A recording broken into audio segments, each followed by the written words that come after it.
ورأى النبي وقد أدى الأمانة وبلغ الرسالة أنه عن قريب ملاق ربه.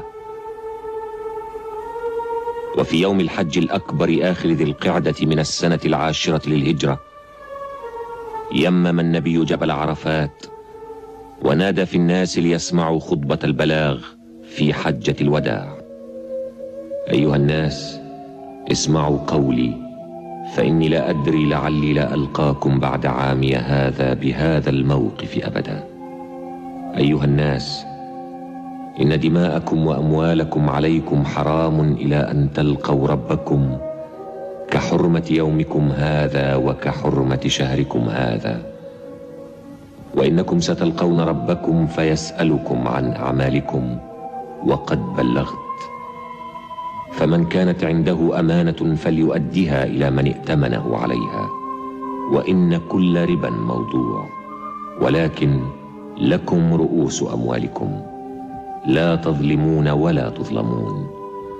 اعقلوا أيها الناس قولي، فإني قد بلغت، وقد تركت فيكم ما إن اعتصمتم به فلن تضلوا أبدا: كتاب الله وسنة رسوله.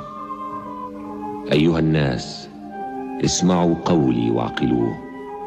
تعلمن أن كل مسلم أخو المسلم، وأن المسلمين إخوة، فلا يحل لامرئ من أخيه إلا ما أعطاه عن طيب نفس منه، فلا تظلمن أنفسكم. اللهم هل بلغت؟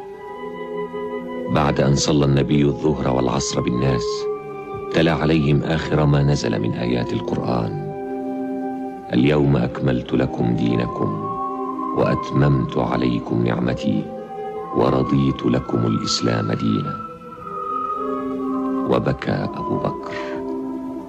وجاء اليوم الأليم. كان النبي قد بلغ 63 من عمره الجليل، وفي يوم الاثنين من ربيع الأول للسنة 13 من الهجرة اختار محمد خاتم النبيين لقاء ربه، ورجت المدينة رجا. لا أحد يصدق أن الذي يصلي عليه الله وملائكة السماء يضمه قبر في هذه الأرض، لكن محمدا قد مات.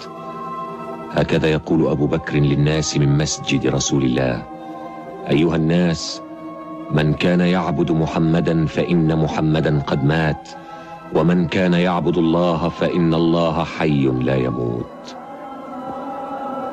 وسجي الجسد الشريف حتى دفن مكان موته من مسجده بالمدينة. أما الروح فباقية بقاء